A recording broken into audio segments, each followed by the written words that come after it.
मित्रांनो, पुढे राहताना खूप अशी भीती वाटत होती, कारण खूप जोरात वार होतं.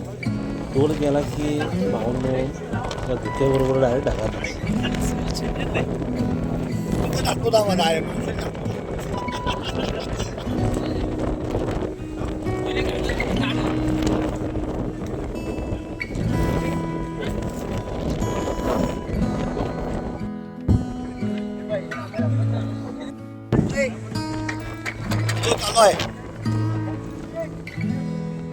चालू आहे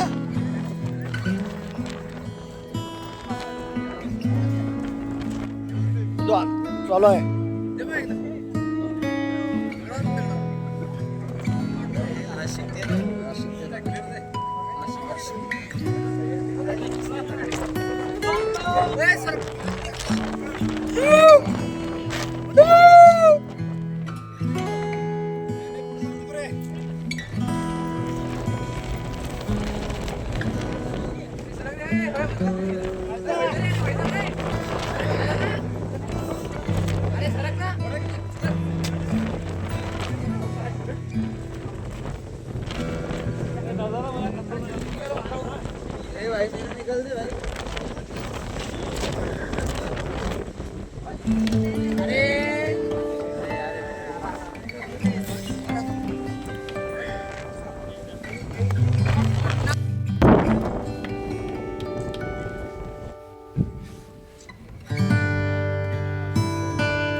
या माऊलीकडून आम्ही पेढे घेतले.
जवळजवळ 3 तास आम्ही या मंदिराच्या परिसरामध्ये होतो. त्यानंतर आम्ही गड उतरायला चालू केलं. तर ह्या सर्वोच्च माथ्यावरच्या असणाऱ्या या शिड्या या शेवटच्या आहेत आणि आता आम्ही हा सर्वोच्च शिखरावरून खाली उतरत आहोत. तर किती जोरदार वारा आहे हे आपल्या लक्षात येईल.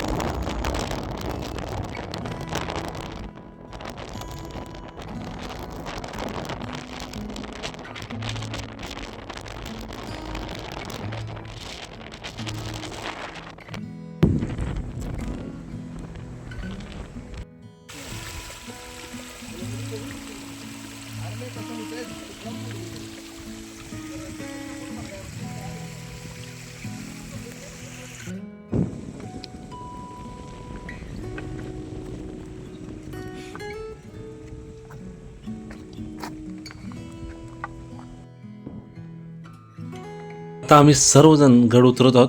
हे पहा किती दाट धुकं या परिसरामध्ये आहे. आपल्याला खालच्या बाजूचं दिसत नाही इतकं दाट धुकं या परिसरामध्ये होतं. 10 वाजलेले असले तरी इतकं दाट धुकं आपण पाहत आहोत आणि भरपूर ठिकाणी असे झरे आपल्याला वाहताना पाहायला मिळतात. आणि हे पहा वरच्या परिसरामध्ये एक विहीर आपल्याला पाहायला मिळाली. या विहिरीचं दर्शन आम्ही घेतलं आणि पुन्हा निघालो उतरतीच्या मार्गावर, झऱ्यातून वाट काढत निसर्गाच्या कुशीतून. आणि जिथं विहीर होती त्या ठिकाणी मस्तपैकी भजी खाल्ली. आणि हे पहा आमचे 2 मावळे सौरभ आणि स्वप्नील, लाठीकाठी दानपट्टा प्रशिक्षक.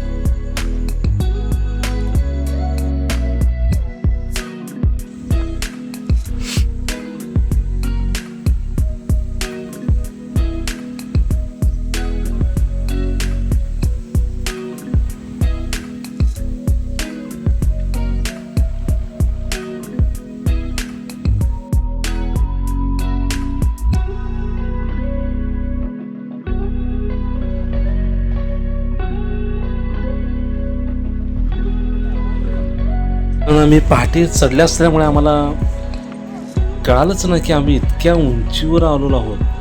आम्हाला विश्वास पडत नव्हता. परंतु एक मनामध्ये ओढ होती की पहाटेचा हा जो नजारा आम्ही पाहिला, हे पाहण्यासाठी प्रत्येकजण आपल्या आपल्या पद्धतीने आपल्या आपल्या स्टॅमिनाप्रमाणे वर पोचण्यासाठी ताकदीने प्रयत्न करत होता. आणि आपल्या समोर दिसत आहे ते ढगांचा नजारा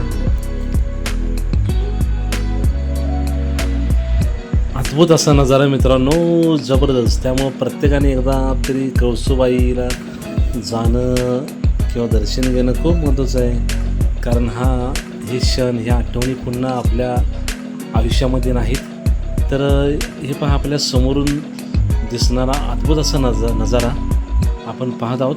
कळसूबाईच्या सर्वोच्च जे शिखर आहे, खाली उतरत असताना आपल्याला समोरून दिसणारं काही हा जो संपूर्ण जो परिसर आहे इतका मोठा आणि जबरदस्त आहे. जात असताना आपल्याला काही ठिकाणी अशा लोखंडी पायऱ्या पाहायला मिळतात, काही ठिकाणी जुन्या अशा कातरलेल्या पाहायला मिळतात. तर म्हणजे टप्प्याटप्प्याला आपल्याला सपोर्टिंगसाठी सुद्धा आपल्याला अँगल आहेत. फक्त अँगलला हात धरत असताना कृपया काळजी घ्या, कारण यावर्षी अँगलच्या मध्ये किंवा अँगलमध्ये सुद्धा साप आम्हाला यावर्षी दिसलेत. तर त्यामुळे हात ठेवत असताना सुद्धा काळजी घ्या. आणि सापांचं प्रमाण यावर्षी भरपूर आम्हाला पाहायला मिळालं. त्यामुळं सगळ्यांना नम्र विनंती आहे की कृपया कुठेही बसताना, कुठेही हात ठेवताना काठी किंवा कंपन केल्याशिवाय कुठेही बसू नका. कारण अति विषारी साप ह्या प्रत्येक म्हणजे घोड्यासारखे असेल, पुरसा असेल, ह्या सापांचा वावर, हे पहा या सापांचा वावर हा सर्रास आपल्याला या सर्वोच्च माथ्यावर गड किल्ल्यांच्यावर आपल्याला पाहायला मिळतो. तर आपण उतरत असताना आपल्याला असे झरे पाहायला मिळतात.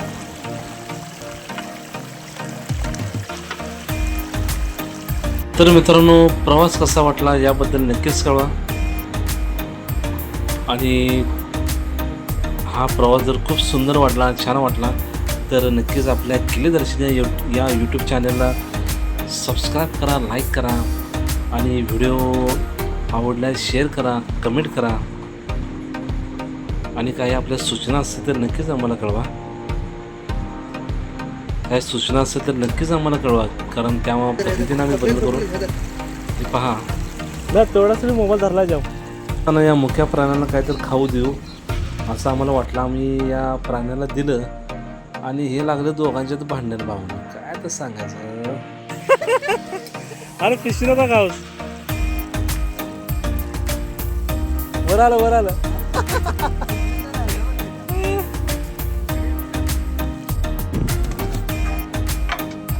आम्ही आता आपला निरोप घेत आहोत, कारण आता आम्ही सर्वोच्च म्हणजे बेस पॉईंटला आपण पोचत आहोत. तर खाली गेल्यानंतर आम्ही जेवायचं असं आमच्या डोक्यामध्ये होतं, परंतु आचार्य मामांना वाटलं काय की बाबा जायला 4 तास आणि याला 4 तास यांना लागतील. 8 तासाचा हा प्रवास आहे आणि आचार्य मामाने काय जेवणच केलेलं आहे. तर लागली सगळी नाराज होऊन मित्रांनो. शेवटी हॉटेलमध्ये जेवायला गेलेत. शेवटी कसा बसा मामाने भात केला आणि खाल्ला, परंतु बाकीची सर्व आपली टीम ही मात्र खूप थकली होती. तर त्यांनी बाहेरच्या जेवणाचा थोडासा आस्वाद घेतला. हे पहा पहिला ट्रिप मला माझा कळसुबाई होता. हा कळसुबाई होता पहिला माझा. तू आणि कधी गेलास? जाणार होतो आणि कळसुबाईची बॅच कॅन्सल झाली होती, पोरं कमी असल्यामुळे काय तर हजार मला भैरवगडला शिफ्ट केली. भैरवगडला जाणार का विचारले, कळसुबाईची कॅन्सल झाली. मला आता पैसे तर दिले नाही काय.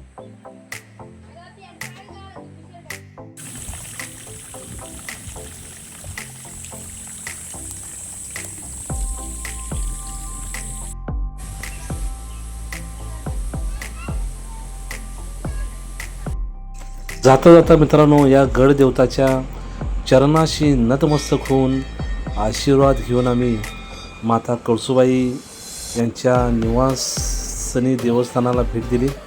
आणि परतीच्या मार्गावर आम्ही जाताना आम्हाला पुन्हा एकदा या ठिकाणी मंदिराचं दर्शन आम्हाला मिळालं. तर आई कळसुबाईंचं पुन्हा एकदा दर्शन आम्ही घेत आहोत आणि दर्शन घेतल्यानंतर हा प्रवास आपला हा इथं थांबतोय. तर मित्रांनो पुन्हा आपण भेटणार आहोत नवीन माहितीसहित, नवीन विषयासहित.